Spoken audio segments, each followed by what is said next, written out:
welcome to part 2 of the Visible Mending Series from the Simsbury Public Library. My name is Sin, and I'm an adult services librarian at the library.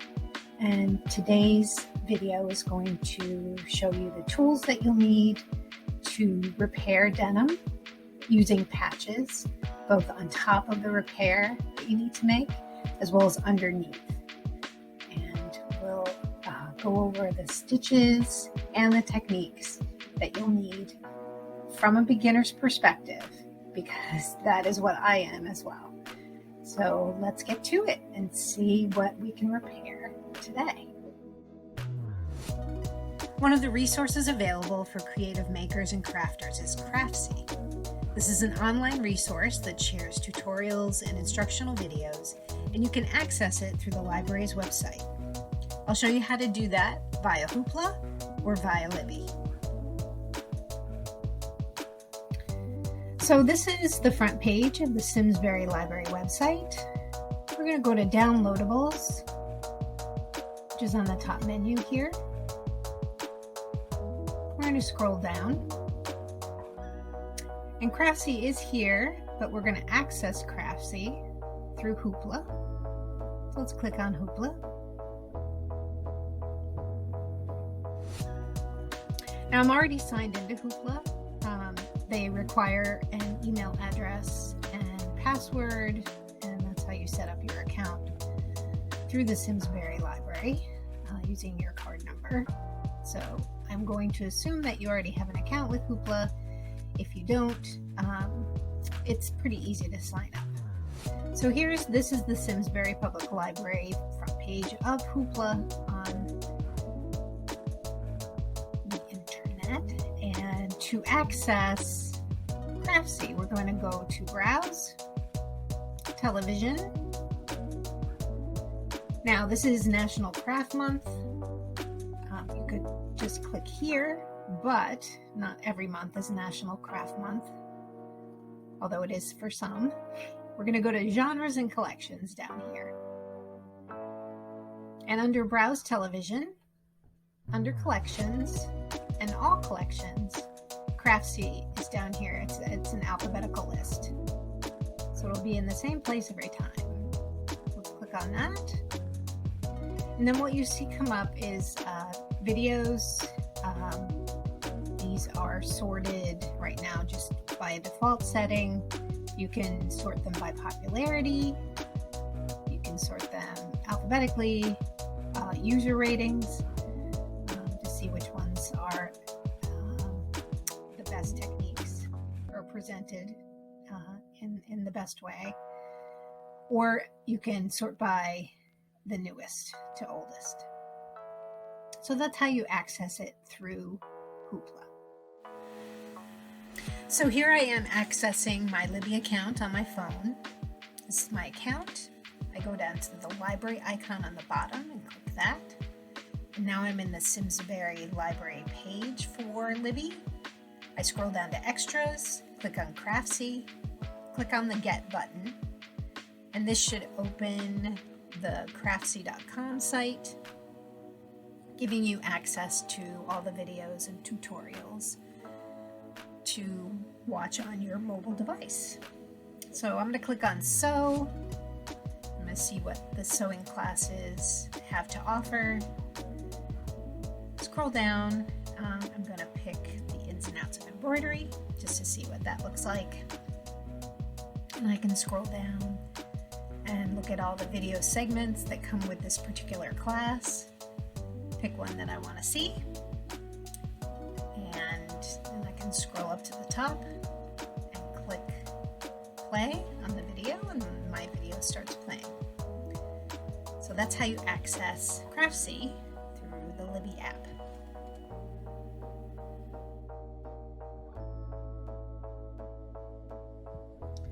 So the tools we're going to need for this part of the Visible Mending Series are cotton thread or embroidery floss. I know that looks like a hot mess right there. That's the white that I have, and then the gray that I haven't unwound yet. Next thing is sharp scissors. again, try and keep your sewing or mending scissors away from other kinds of crafts or other people's hands. Fabric scraps. Now these, again, I raided my friend's fabric stash. She has a sewing business, so I just grabbed some fun and bright patterns. She always has a bunch of those. And I have these quilting squares again that I bought online, and those will go well with the denim that we're going to repair. For at the beginnings of the project, you need straight pins. I promise I will have more than one, but that's the one I found for right now. You'll need sewing thread, and you don't need a sewing needle. You can use your embroidery needles for the sewing thread part of it. And I've got a couple different colors here, and it's probably a good idea to have a different color thread than your embroidery floss. And I'll show you why that is when we get into the technique of it. And then fusible interfacing.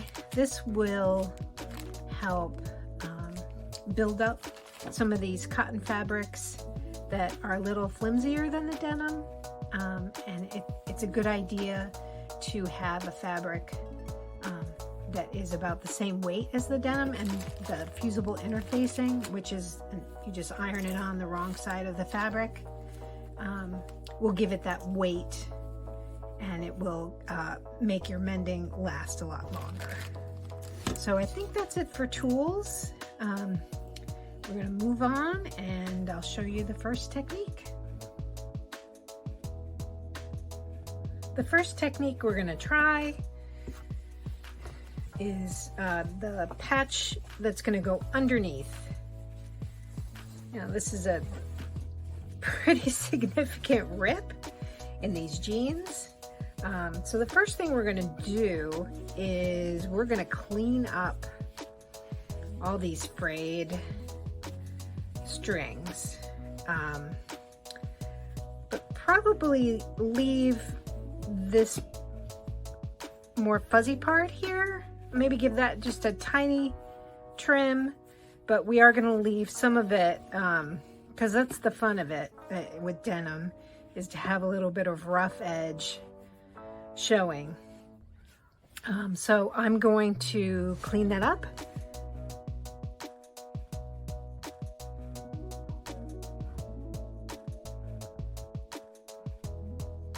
Okay, so I've turned it inside out, and you can see this seam here is kind of laying flat, and this one comes in a little bit. It's easier if you put one seam flat on one side because the legs aren't even. It's not going to lie evenly down on your work surface. Okay, so we're going to take the right side up of your patch and put it here. I'm going to try and line up this line. I kind of like the line on it, but if it doesn't, that's okay. I'm not going to be too fussy about it. Now, we're going to pin it in place first, and then we're going to go back in and baste around the edges using the running stitch that I showed you last time. And I find an easy way to not go through both sides of the fabric besides sticking my hand in there is to use, you know, a piece of paper, a piece of cardstock. I got this in the mail a couple days ago, so I'm going to actually stick that inside, and it's going to prevent the needle and the pins from going through the fabric.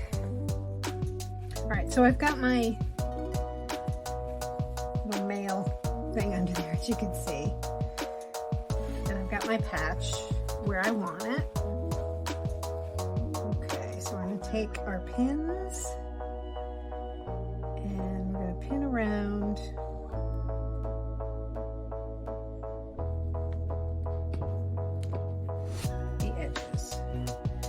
Remember, you're going through denim and then this reinforced piece of fabric. So it can be a little hard to put your pins through and your needles through. And which is why I like to have that barrier in there. Which I'm now going to move over to the other side. Flatten that out. See, it's over here now. We're going to put the pin here.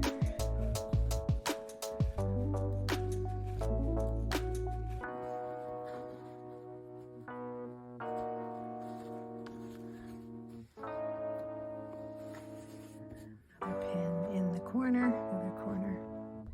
All right, so that should be good for keeping it in place. I feel like that's going through two sides. Let me move my...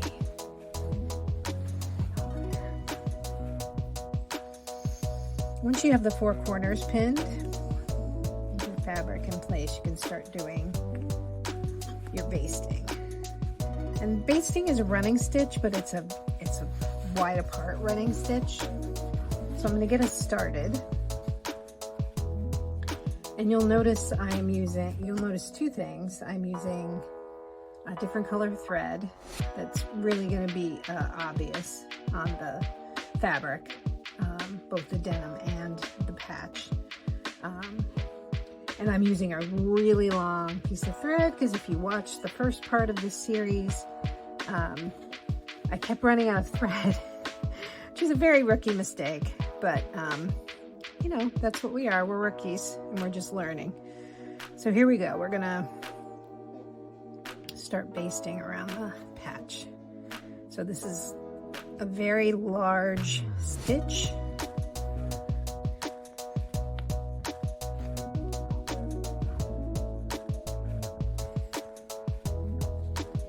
Pull that through. Just be careful you don't get tangled up when you have such a long piece of thread to pull through.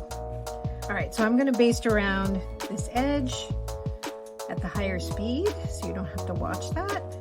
But this is what we're going to do all the way around. I'll come back when that is finished.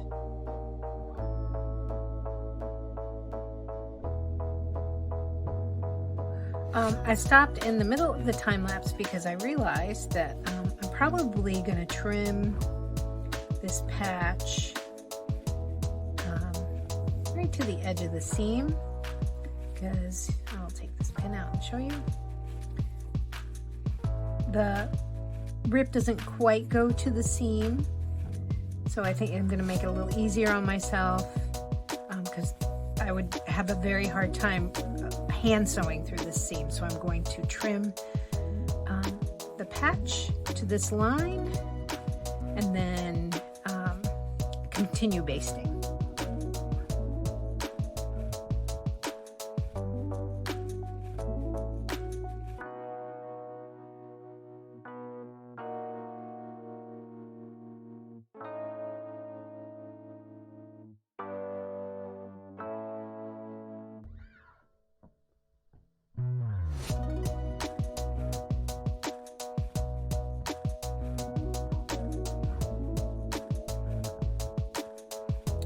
All right, so now that I've basted around the patch, I'm going to baste around the rip opening, just so that that lays flat as possible.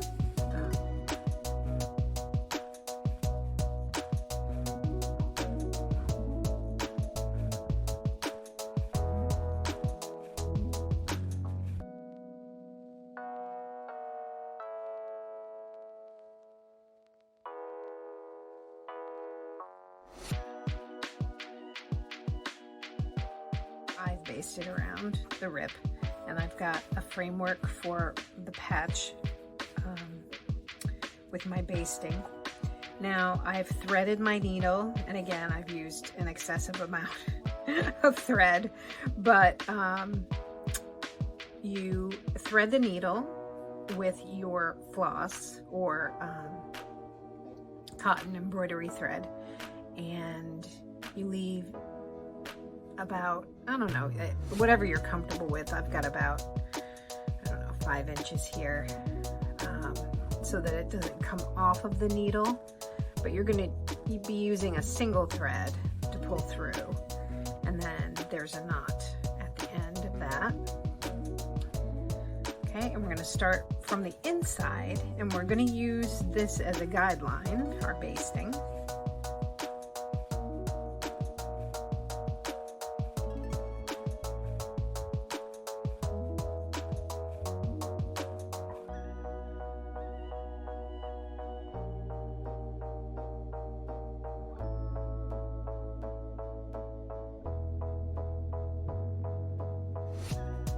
I wanted to slow it down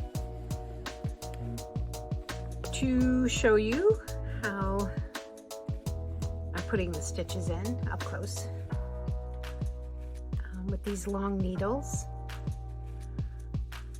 it's much easier to do a few stitches at a time.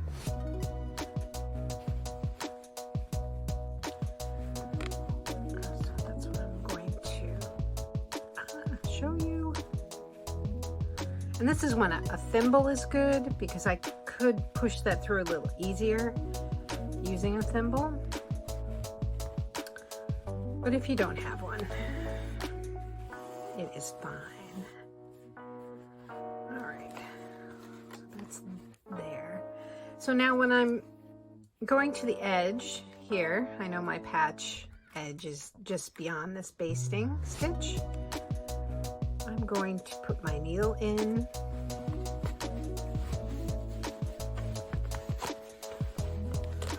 I'm just moving my mail up there, my barrier in between, whatever you decide to use. So I'm going to put my needle in, and I'm going to go at a right angle at the end here, the width that I want my next line of stitches to be.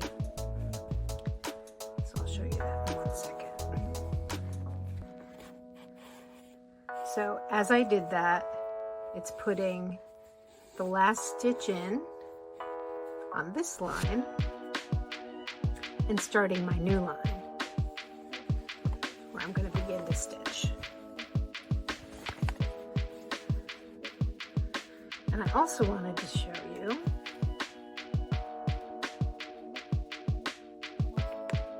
going over the actual repair area. Some people do a whip stitch like we did in part 1 with our mending jar around the whole rip area, but I'm okay with what I'm going to show you in a second.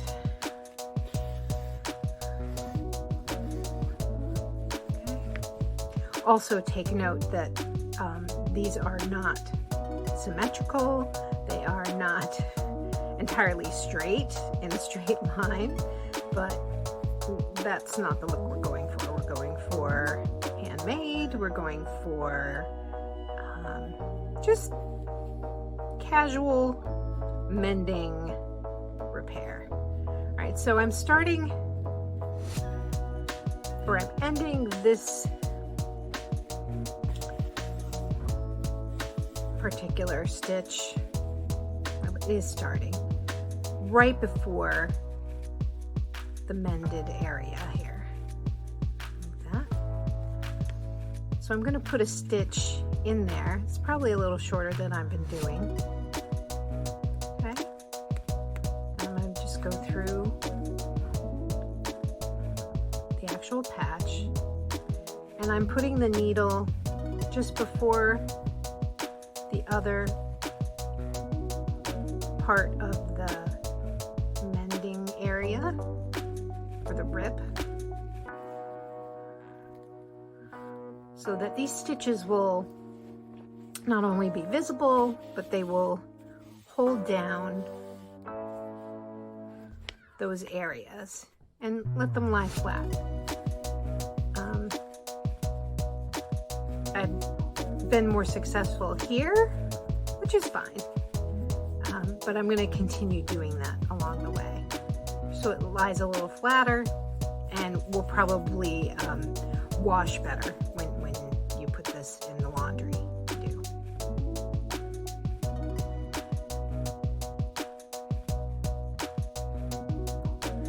This repair is going to take me some time to go from here to finished. So I'm not going to time lapse the whole thing. We're going to move on and show a different technique. This is our second repair of a pair of jeans. This is pretty much a straight rip. So there's not a lot of hole going on. It's more of a rip. So I'm gonna use this patch. I basted around the patch, and I went inside the leg and got my floss started, or cotton thread I should say. And I didn't mention before, but this is, I think it's 3 strands twisted together, and you can sew with the thickness that you want when you're doing your mending. I like it a little bit thicker, just to get that visibility on the garment. So there's our first stitch, and we're going to do a running stitch in a line all the way here.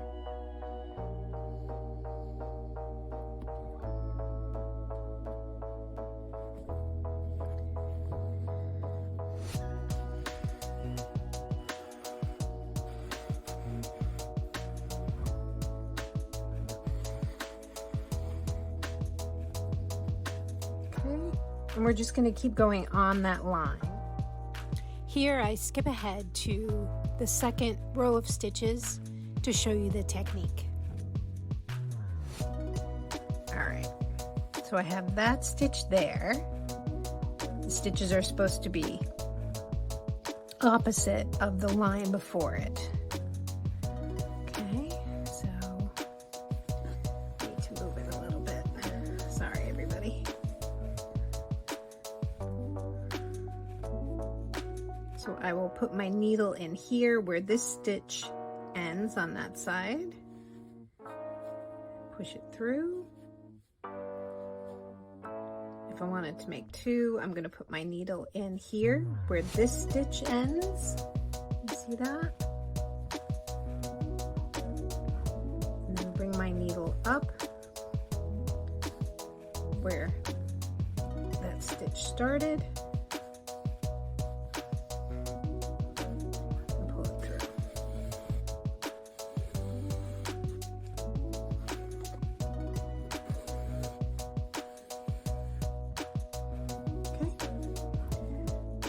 So it's one every other. There is a word that I'm trying to remember in my head. What's opposing stitches? I'm not sure. But you see, this stitch is in the space of the line before it, and this stitch is in the space of the line after it. So that's what we're going for. I have finished my 3 sections, as I'm calling them. And now I'm going to show you the crosses. So I decided to start in the middle and go one direction. And then I'll do the same thing and go the other direction. So just for the cross, I went inside and I brought the needle up here. So it will be about the same length as the stitch I'm doing, which I think I'm going to try and do that. If it works out, great. If not, I'll be fine with it, because again, we are not going for perfection. So I'm gonna put my needle in just a tiny bit, and because these are close together, it's gonna be a very small stitch underneath. All right, so I got it under. I'm gonna do a tiny stitch. See how small that is in comparison? Actually, I think I can make it a tiny bit bigger.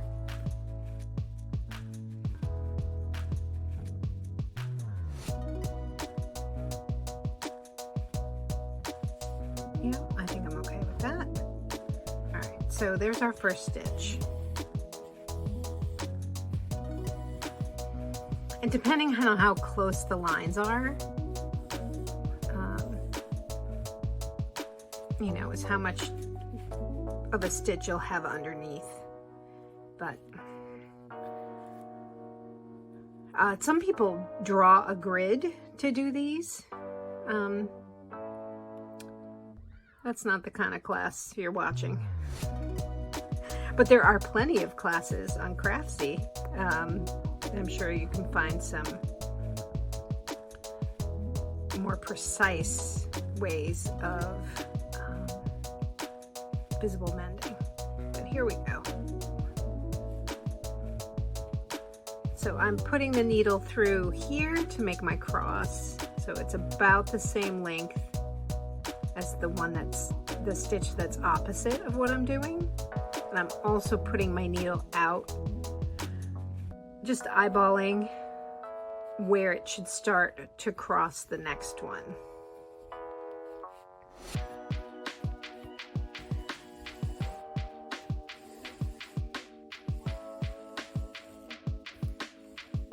And yes, I have another long piece of string, or thread. Okay, so I'll do one more.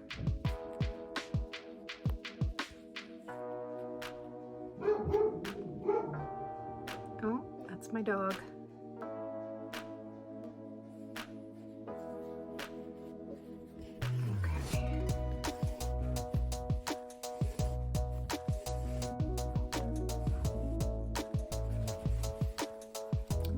Little crosses. So I'm going to continue in time lapse and do a couple rows for you so you can see what it looks like.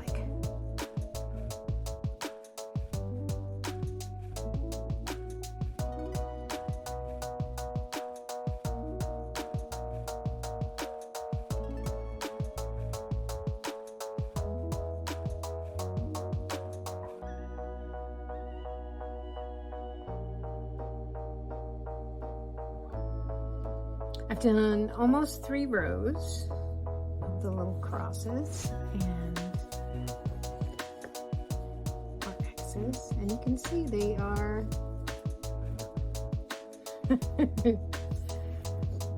you could say I'm leaning into the absolute imperfection of them, and I really kind of like how it looks. I think once I continue on and finish the crosses here, it's gonna look pretty cool. So I just wanted to show you one more thing. As you get to the end of a line for the crosses, what you can simply do is I'm gonna make this cross here by putting my needle in, and then I'm going to start the other line by putting my needle at about a 45-degree angle underneath, so I can't see it. It's gonna poke up here in a second. Adjust that a little bit. That should be good. Right there. Now see, this is the stitch I'm going to make. That's where my needle's going in. And then it's 45 degrees to the next line to make the top, the beginning of the next stitch for the next line that we're going to go down.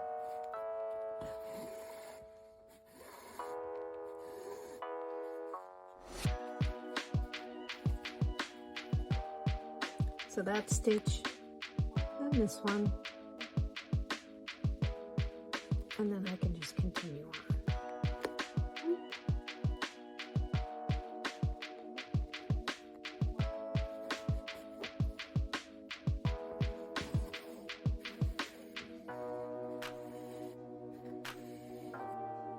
And then down that line. And because they're not lined up perfectly, you just have to adjust your needle as you're going. See, these are much farther apart than some of the others, so I'm just going to make a bigger stitch underneath to get to the next entry point, or the beginning of the next cross stitch. Just continue that way. Again, it's a slow process, and depending on how new you are to it, it's going to be pretty slow going. That's a good thing, because you're putting in your practice. So there you go. That is the second technique, and I will show you when it's completed what it looks like, as well as the other reverse applique technique that I showed you at the beginning. One final step when you are finished with your stitches is to cut out the basting.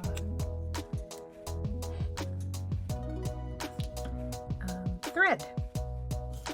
And it makes it, this is why we used a different color, it makes it very easy to see where it is. You don't get confused about which stitch is what. And I'm just going in with the back end of my needle.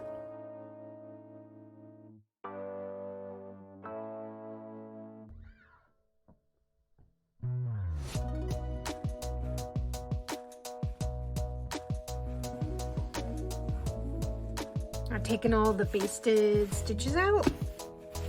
I had to turn it inside out to get a couple of them, because I think when you do the crisscross, you can catch the string a little more easily underneath, and you can't see that it's getting tangled, but it was easy once I turned it inside out. So I just did all the crisscrosses on the inside of the patch, and I left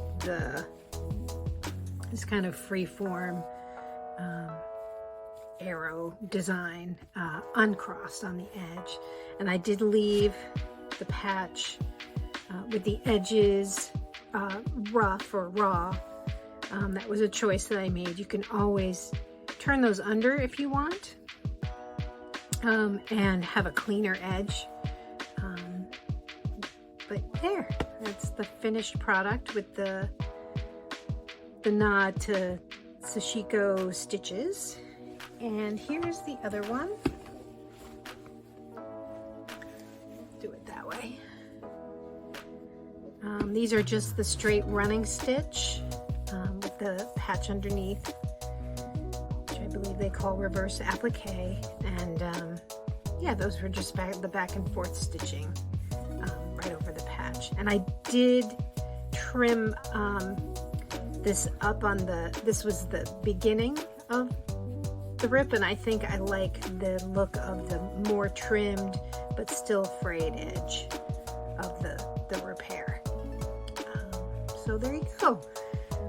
Those are our two projects, and I hope it was easy to follow along and to give it a try yourself on some of your denim that needs repair and a little visible mending.